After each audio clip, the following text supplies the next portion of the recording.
Et bonjour à tous, et bienvenue à tous dans cette nouvelle vidéo sur un film d'animation encore. Aujourd'hui, on parle d'un film de 2015, très précisément sorti le 19 septembre 2015 au Japon, June, la voix du cœur. De sa traduction originale, le film s'appelle Le cœur veut crier, simplement. Ça va être assez facilement compréhensible. Pourquoi ce film s'appelle comme ça dans ce qu'on verra à l'intérieur.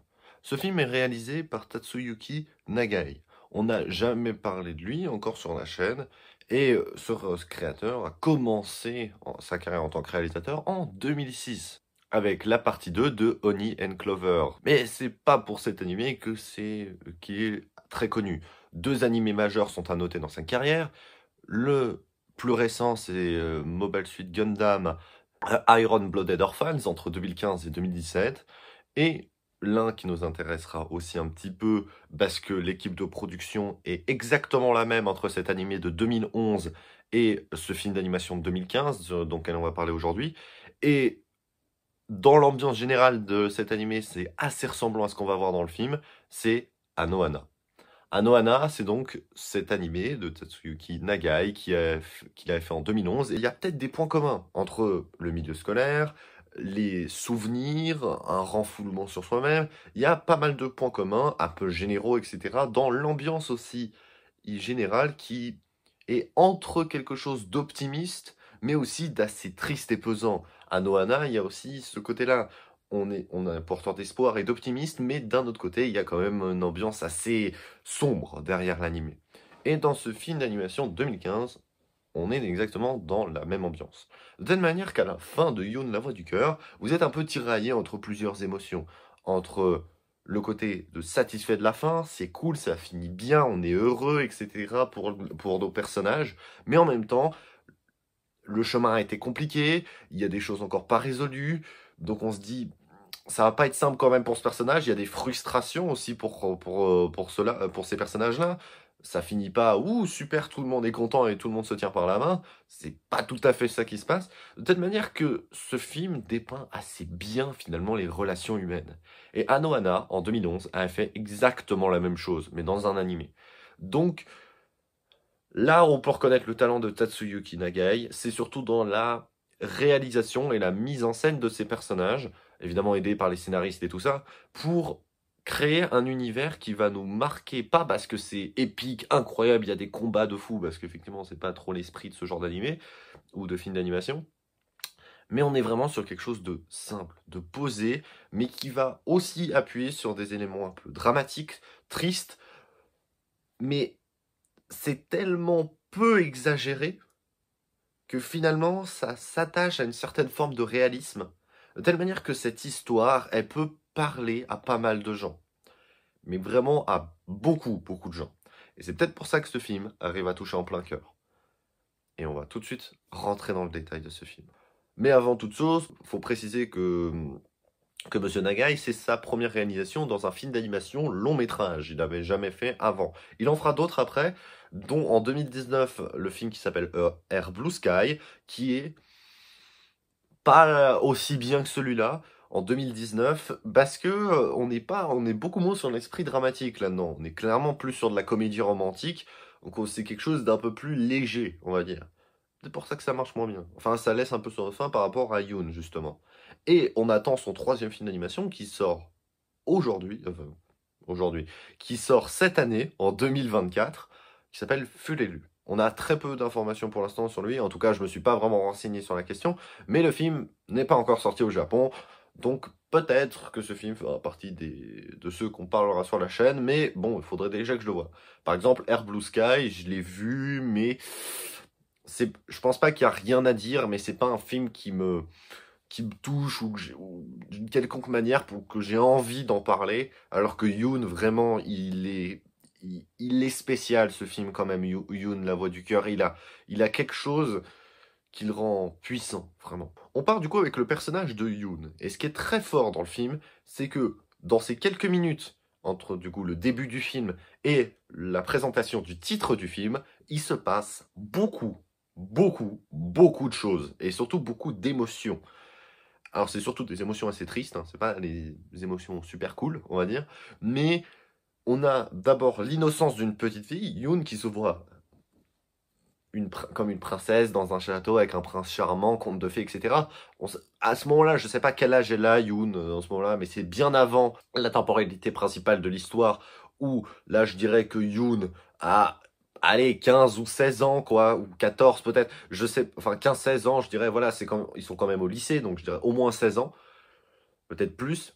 Mais Yoon semble encore petite fille, hein, physiquement, c'est peut-être aussi une volonté artistique, hein, de créer une Yoon qui fait vraiment petite fille, plus jeune que l'âge qu'elle est censée avoir, de 16-17 ans, quand tu compares à Natsuki, par exemple, qui a beaucoup plus le physique d'une jeune fille, à devenir femme, quoi, donc 16-17 ans, quoi. Là, on est sur un physique qui est un peu plus enfantin. C'est peut-être aussi voulu, en fait, de la part des réalisateurs, pour justement rappeler ce qui se passe dans ce début de film. Alors qu'est-ce qui se passe dans ce début de film? Bon bah voilà, c'est la petite fille qui rêve princesse, conte de fées, tout ça. Normal, voilà, je sais pas quel âge elle a, mais peu importe, elle est jeune, c'est une petite fille, et elle va regarder à travers ce château qu'elle voit comme un château de prince charmant, alors qu'en fait c'est un hôtel d'amour où les maris trompeurs vont aller voir leur maîtresse, donc c'est pas vraiment très romantique, et il voit sortir de cet endroit son père et avec une autre femme qui n'est pas sa mère. Elle n'arrête pas de parler, June, c'est dans son caractère, et elle va dire tout ça à sa mère. Sa mère n'est pas bête et va tout de suite comprendre qu'elle s'est fait tromper. Quelques instants plus tard, dans la temporalité du film, après on ne sait pas combien de temps il se passe dans ce moment-là, il y a une petite éclipse probablement, et ben le père dégage de la maison familiale. Le divorce est donc acté, et en partant, le père dit à June, tout ça c'est de ta faute. Peut-être parce qu'elle a parlé, mais bon, même si c'est à cause de ça, c'est un peu lâche de la part du père, qui passe vraiment pour un énorme connard d'ailleurs en passage. On le verra plus pendant tout le film. Et ensuite, Yoon est forcément démoli par cette révélation, s'en va dans les montagnes et rencontre un œuf magique qui va lui dire « Tu ne parleras plus jamais » et il lui fait taire pour toujours. Donc tu deviens muette pour que tes mots ne blessent plus les autres. On verra plus tard que cet œuf, évidemment, n'existe pas. C'est une invention de Yoon, dans son mal-être d'enfant, d'avoir essayé de mettre ça sur le compte de la magie et de l'innocence pour un peu se fouetter elle-même, en fait, d'une responsabilité qu'elle n'a même pas sur le divorce de ses parents. Je trouve que c'est assez beau, en fait, dans ce film aussi, la métaphore de l'œuf, où, bah, Yoon a pensé que son cœur, en fait, devait être protégé, et du coup, ça dégouline de partout quand son cœur est blessé, et c'est pour ça que ça lui fait mal au ventre quand elle parle, parce que si elle parle, son cœur s'effrite, elle fait mal aux autres, elle se fait mal aussi à elle-même, donc c'est un œuf qui s'écroule, ça c'est ce qu'elle pensait, mais finalement, c'est une inversion qui est proposée à la fin du film, où Yoon, en fait, était dans un œuf et qu'elle s'était protégée dans une coquille à cause de cet événement-là et qu'elle s'en est libérée à la fin, grâce à ses amis du lycée. Et honnêtement, ça c'est beau. C'est cette petite métaphore de l'œuf. Alors, je dis pas que c'est ultra original, que Monsieur Nagai a inventé un truc exceptionnel, révolutionnaire. Non, mais c'est quand même assez beau d'y avoir pensé.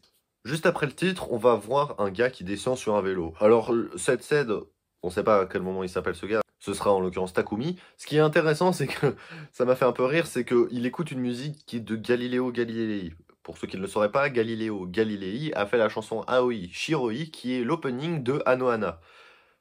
Petite auto-ref là, évidemment, hein, entre Anohana et Yoon, la voix du cœur, encore une fois. C'est un petit clin d'œil, ça fait toujours plaisir. Ça, je l'ai noté, ça m'a fait un peu sourire quand je l'ai vu. C'est petite référence, ça fait pas de mal. Ce gars-là, il va donc aller au lycée où il est dans la même classe que Yoon, avec d'autres élèves, peu importe. Plein d'élèves, on n'a pas noté, on n'a pas les noms de tout le monde, mais ceux qui sont importants, c'est évidemment Yoon, Takumi, Daiki, bien sûr, le grand costaud sportif, et Natsuki, la petite élève modèle, super mignonne, très jolie, et qui a des très bons résultats. Élève modèle parfaite qui, en l'occurrence, ne fait pas grand-chose de mal. Yoon, la réservée, la mystérieuse, qu'on croit muette. Tataki, le beau gosse de service, mais qui est assez discret. Et le grand sportif un peu brut, Daiki. Donc 4 personnages qui n'ont absolument rien en commun, qui sont assez différents les uns des autres, et qui vont se retrouver ensemble à former un comité pour les portes ouvertes du lycée qui intervient quelques mois après, sous l'impulsion de leur professeur de musique. Et donc, ils doivent organiser quelque chose pour cette fête-là, pour ces portes ouvertes. Ils vont décider, après plusieurs discussions et plusieurs complications, d'ouvrir une comédie musicale, d'après les textes inspirés de l'histoire de Yoon. Et c'est Yoon qui va écrire entièrement toutes ces paroles-là, juste après s'être fait engueuler par sa mère, après que justement Yoon a ouvert la porte aux voisins pour la cotisation. Sa mère va rentrer, va lui dire non, faut pas ouvrir la porte parce que les voisins vont encore se dire ah, il parle jamais, machin, tout ça. Et Yoon s'en va et envoie tous ces textes-là à Takumi. Et avec la mise en musique, etc., et grâce aux amis de Takumi qui vont faire un peu de réarrangement musical et à différentes organisations, on va pouvoir monter cette comédie musicale. C'est ça le projet, en tout cas, de ce comité. Quand on propose le texte de la comédie musicale, enfin, le projet plutôt de la comédie musicale, on va avoir des grosses tensions entre Daiki, qui est encore un peu un connard au début de ce film, et qui va dire à Yoon, mais ça sert à rien, pourquoi vous faites ça, elle est muette, vous y arriverez jamais. Ce qui va énerver Takumi, qui va lui répondre, et ça va énerver le pote de Daiki qui est à côté, je sais pas comment il s'appelle, qui vont se attraper Takumi par le col, et ça va créer de la tension, pas mal de gens vont s'engueuler, jusqu'à ce que Yoon commence à chanter. Et comme Takumi lui avait conseillé de le faire, la chanson lui permet d'être beaucoup plus calme et d'arriver sans avoir son cœur qui lui fait mal, de pouvoir chanter et de pouvoir s'exprimer. Elle s'enfuit quand même de honte et elle se cache dans les toilettes. Mais Takumi et Natsuki vont la rassurer. Ce qui est intéressant, c'est que Yoon, c'est pas seulement le côté de la chanson qui lui permet de s'exprimer. C'est le côté des émotions et de la colère, de la tristesse, de la joie. Parce que quand elle fait cette chanson-là pour calmer tout le monde, c'est l'émotion qui parle, son plus profond être en fait, d'arriver à s'exprimer par là.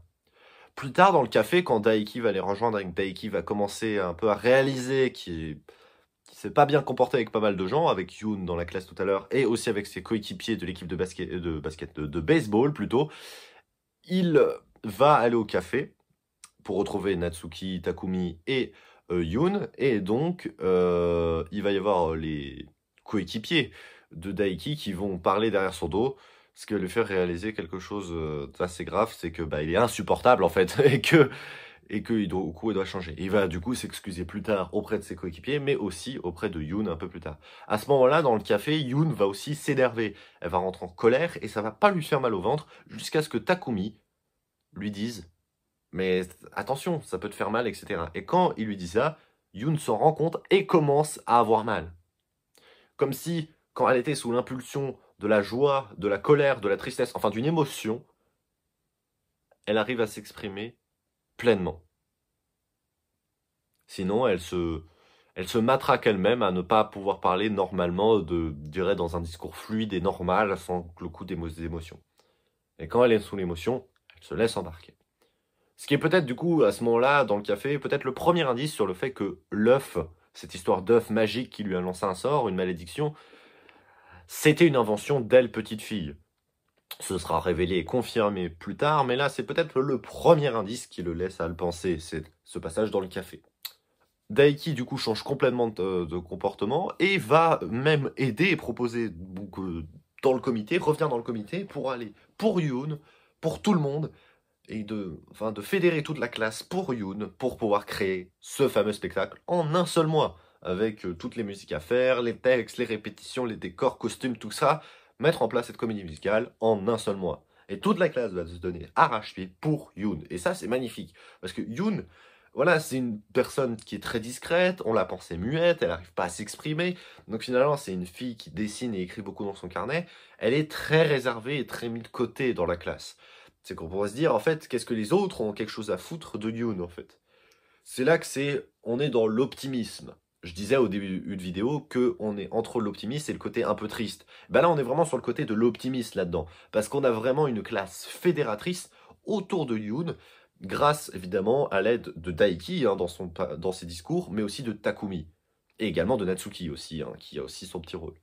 Takumi et Yoon vont se retrouver dans une petite salle avec un piano où Yoon a décidé, après un passage avec Daiki proche d'un passage à niveau de train, et dans le fait que Yoon s'est rendu compte que Daiki avait beaucoup changé, et ben Yoon a décidé de changer la fin. Elle va le dire à Takumi, et Takumi va dire « Ok, la fin un peu dramatique que tu avais proposée, moi je l'aime bien quand même, on va essayer de faire un mix des deux, entre la grande joie, l'optimisme, justement, et le côté dramatique de ta vie. Et on va essayer de faire un croisement là-dedans, et c'est le but de la fin. » Et ce qui est magnifique, c'est que Yoon se rend compte que Takumi le comprend. Elle la comprend simplement parce que Takumi a aussi connu ses parents avoir passé l'épreuve du divorce. Et donc lui aussi, pour lui, ça a été difficile. Même s'il a peut-être pas réagi aussi fortement que Yoon, il a aussi ce côté de timidité et de moins d'assurance en soi sur ces dernières années. Une volonté de s'écarter des autres. C'est d'ailleurs ça le problème que ça va créer avec Natsuki. Ces deux-là qui n'arrêtent pas de se tourner autour depuis le début du film, mais qui n'arrivent pas finalement à se rapprocher, à cause d'un Takumi qui est trop distant parce qu'il a peur des autres et peur des émotions. Comme Yoon aussi, de son côté. Donc Yoon, là aussi, voit un rapprochement possible avec Takumi, et c'est à ce moment-là, dans ce fameux passage autour du piano, que Yoon va tomber amoureuse de Takumi, clairement. Finalement, la comédie musicale est prête. La fragilité de la jeunesse, elle s'appelle. On prépare le gymnase, tout le monde s'entraide, c'est beau. Le lendemain, ça va être l'heure. Mais dans la soirée de la veille du spectacle, Natsuki et Takumi vont discuter dehors. Natsuki essaie encore une fois, pour l'énième fois, de tendre la main à Takumi. Takumi ne réagit pas et Natsuki retombe sur Yoon en disant « Oui, mais en fait, c'est parce que tu l'aimes, etc. » Natsuki est jalouse de Yoon parce que Natsuki n'est pas bête et a très bien vu que Yoon était amoureuse de Takumi. Takumi, lui, ne l'est pas, mais parle quand même beaucoup d'elle, donc ce qui fait croire à Natsuki que Takumi est aussi amoureux de Yoon, ce qui n'est pas le cas, parce que Takumi n'arrive pas à s'exprimer clairement. Ce qui crée une frustration et une jalousie de Natsuki envers Yoon. Et quand Natsuki pose la question à Takumi, est-ce que tu l'aimes? Takumi est catégorique et répond non. Évidemment, ce qui est dramatique là-dedans, c'est que Yoon est derrière, à l'extérieur aussi, et entend tout.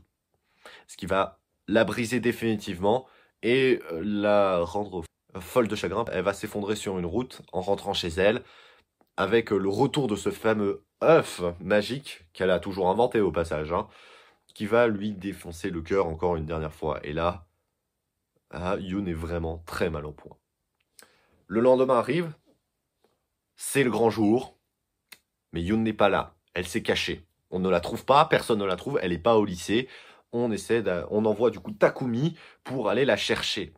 Parce que Takumi se rend compte que c'est peut-être la discussion qu'il y a eu hier, la veille, du coup, avec Natsuki, qui a causé cette réaction de la part de Yoon.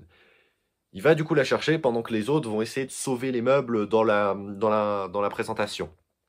Avec Natsuki qui va reprendre le rôle de Yoon, du rôle principal.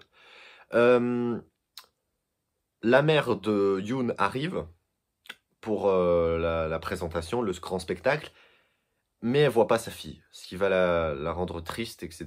Et elle va vouloir partir. Mais elle est retenue par les grands-parents de Takumi qui lui disent « Non, restez, elle va venir ».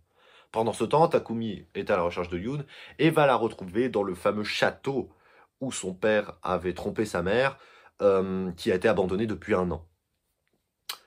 Et à ce moment-là, Yoon, complètement déprimé, va tout balancer en la gueule. Énervement, frustration, tout ça. Elle balance tout et ça lui fait pas mal. Parce que cet œuf n'existait pas.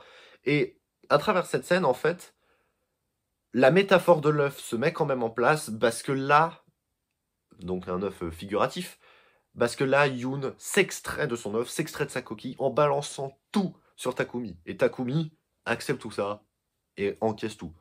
Prétentieux, pense qu'à soi, etc. Elle fait à peu près les mêmes reproches à Natsuki. Est-ce qu'elle le pense vraiment ou est-ce qu'elle est vraiment roue libre, juste Yoon? C'est difficile à dire, mais Quoi qu'il en soit, tout ce passage-là se termine par Yoon qui va révéler enfin, clairement, l'amour qu'elle porte à Takumi. Et Takumi va lui dire, non, je ne suis pas amoureux de toi, je t'apprécie beaucoup, mais tu es une amie, j'aime une autre fille, Natsuki évidemment. Euh, je pense, il le dit pas, mais je pense que c'est assez clair.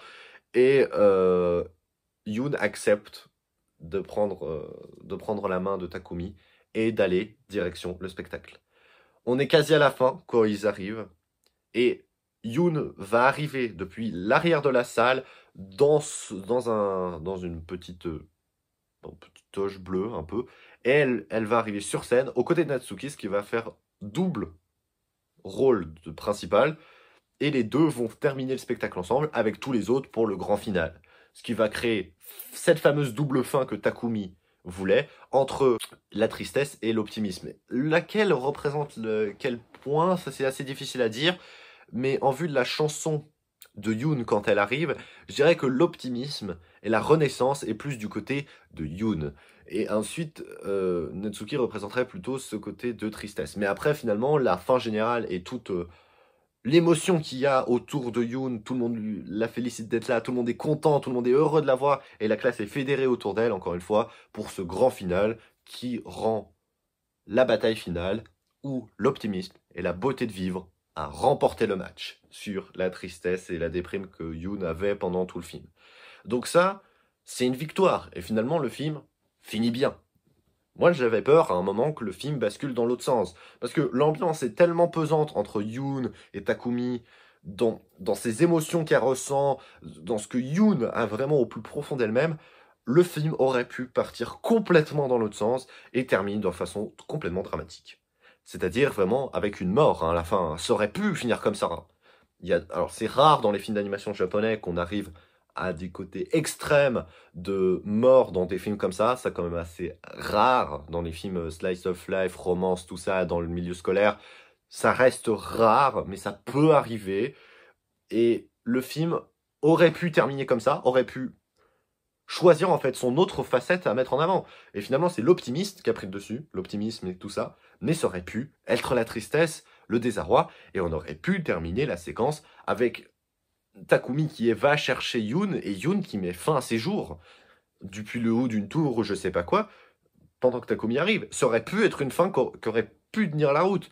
Pour moi, ça aurait pas été de l'exagération dramatique par rapport au scénario, parce que le film peut nous amener à ce genre de fin. Mais le réalisateur a fait le choix de la joie et la bonne humeur quand même, c'est quand même plus sympa. Mais si le film terminait très mal, ça aurait pu être aussi crédible. C'est ça aussi que je me suis dit, et c'est pour ça que le film m'a tenu en haleine pendant tout le long, parce que je n'avais aucun indice. J'avais l'espoir, j'avais l'espoir et l'envie que le film se termine bien, mais j'en avais pas la certitude. On n'est pas dans un film comme ça, où on est sur un truc romantique, sympathique, tu sais, où c'est heureux, il y a de la joie, etc. Où tu sais, t'es convaincu, fondamentalement, que le film va finir bien. Là, je l'étais pas. Ça veut pas dire que je savais que le film allait finir bien ou finir mal. J'en savais rien. Et je me disais, en fait, les deux sont possibles. Et du coup, j'avais plus l'espoir que ça finisse bien et la crainte que ça se finisse mal. Mais les deux auraient pu arriver. Le film finit bien, bah c'est cool. Juste après la présentation, le spectacle, il y a encore une dernière scène où Daiki va dire bah moi je vais aller dire mes sentiments à Yoon, sorti de nulle part, voilà, Daiki lui il est comme ça, il rentre dedans. Euh, Et Takumi veut profiter de la situation pour faire pareil avec Natsuki, mais Natsuki l'arrête tout de suite en disant non, tu vas le dire un autre jour parce que tu vas pas profiter de l'impulsion de Daiki, quoi. Donc finalement, Natsuki et Takumi ne finissent pas avec un petit bisou comme ça, tout ça. Non. Ah, désolé. Ah, frustration. Dommage. Le film ne se termine pas comme ça. Et en l'occurrence, la dernière scène qu'on va voir, c'est Daiki avec Yoon. Et Daiki va lui révéler ses sentiments. Yoon va être un peu surprise, mais on sait pas ce qui est finalement elle lui répond, etc. Tout ce qu'on voit dans l'ultime plan du film, c'est le chapeau de cet œuf magique soi-disant que Yoon a inventé, qui s'envole loin d'elle dans le vent. Ce qui est un petit message pour dire que le passé dramatique de Yoon a peut-être été mis derrière, soit enfin grâce à ses amis, et peut-être grâce aussi en partie à la révélation de Daiki, même si c'est vrai que c'est un peu surprenant pour le spectateur. Et je me dis, d'accord, ça c'est l'optimisme suprême, etc. On donne l'amour finalement à Yoon. C'était peut-être un petit peu trop. Là, je dirais, moi, là encore, or, ça arrive souvent, je trouve, dans les films comme ça, où t'as une scène supplémentaire après une scène possible de fin. Pour moi, la scène possible de fin, c'est le grand final, les applaudissements, etc. L'émotion de la mère de Yoon avec ses larmes, etc. Et là, t'as le plan sur tous les membres, toute la salle qui applaudit, et tous les membres de la classe qui sont tous là devant, et là, tu termines le film là-dessus. La scène supplémentaire, j'ai envie de dire pour Natsuki et Takumi, ok, éventuellement, mais du coup, fallait justifier que Natsuki ne veuille pas que Takumi lui révèle ses sentiments maintenant, et pour ça, il fallait que Daiki fasse quelque chose. Et du coup, Daiki, tu pouvais le mettre avec qui? Avec Yoon, parce que Yoon, parce qu'une autre, ça aurait pas beaucoup de sens, parce que les autres personnages féminins sont pas très importants. Voilà, il y a 4 personnages clés, clairement, dans le film. Donc il fallait le donner à Yoon. Sauf que, je trouve que c'est une scène un peu trop supplémentaire pour apporter vraiment le bonheur ultime à Yoon, alors que le film aurait pu se terminer simplement sur cette séquence de fin dans le spectacle. Où finalement ce groupe qui n'avait rien à voir s'est fédéré finalement autour de ça, et terminer sur l'accomplissement de ça, ça aurait été juste magnifique. Donc est-ce que la scène juste après est vraiment utile? Moi je trouve que c'est un peu aller au-delà de la fin. C'est...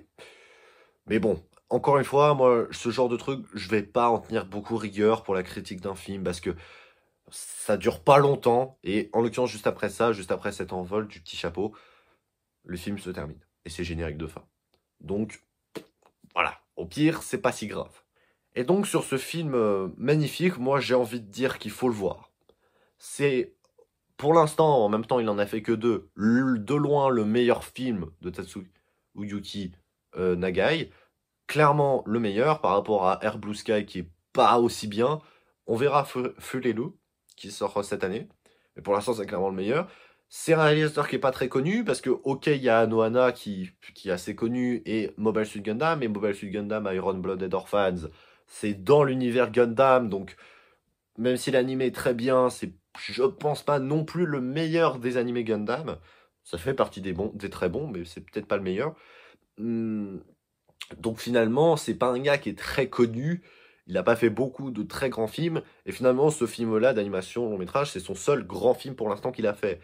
Donc voilà, c'est un film qui est du coup pas très très connu, mais si vous circulez un peu sur internet ou différentes critiques, etc., vous verrez que ce film est quand même assez bien noté, et que il a une bonne réputation pour son émotion assez polaire entre la beauté de l'optimisme, la reconstruction de Yoon, mais aussi le côté destructeur des relations et assez triste de la vie de Yoon. Bah, comme j'ai dit, c'est juste l'optimisme qui arrive à prendre le dessus, mais c'est sur la toute fin. C'est genre vraiment les 5 dernières minutes. Donc sinon le reste, c'est assez équilibré finalement. Donc c'est peut-être pour ça que ce film nous tient en haleine et un peu... voilà, il est fort émotionnellement, et honnêtement, moi, j'ai été profondément touché par le personnage de Yoon. Pour moi, ça c'est un très bon personnage, touchante, assez pure dans ce qu'elle pense, mais assez brisée, vraiment très triste au plus profond d'elle-même, mais elle arrive à se dégager de ça, mais pas toute seule, elle a besoin du soutien de ses amis, et toute cette classe qui lui apporte soutien. Donc, magnifique film, très bonne relation, film intéressant, pas surjoué, et dans le sens des relations abusives, etc., en mode « Waouh, ouais, l'amour fou, etc. » On joue pas avec ça, on joue avec un amour assez simple et assez pur de la part de Yoon sur Takumi, que Takumi, comme un vrai gentleman, refuse comme amour parce que lui, il est amoureux de Natsuki. Donc voilà, et la façon dont Yoon finit par l'accepter, c'est assez magnifique, d'où ma petite frustration de la révélation de Daichi envers Yoon à la fin. C'était peut-être pas nécessaire, c'est pas le film le plus grandiose de la décennie, mais c'est un film qui touche en plein cœur, et honnêtement, c'est quasi assuré d'avoir quand même des petites émotions qui traversent le cœur pendant un petit moment dans le film. Donc c'est un bon film, c'est pas forcément celui qui va vous faire pleurer, mais c'est celui qui vous touchera en plein cœur, ça c'est sûr. Donc je le recommande à 100%, évidemment. Et donc c'est tout pour cette vidéo. On se retrouve là évidemment la semaine prochaine pour la suite de Steins Gate, épisode évidemment 17 à 20. On approche bientôt de la fin de Steins Gate, du premier anime en tout cas. Et puis dans 2 semaines, bien sûr, on se retrouve pour un nouveau film d'animation. Encore une fois, tirage au sort, teasé dès la semaine prochaine, après la vidéo sur Steins Gate. Et sur ce, je vous dis, à plus tout le monde!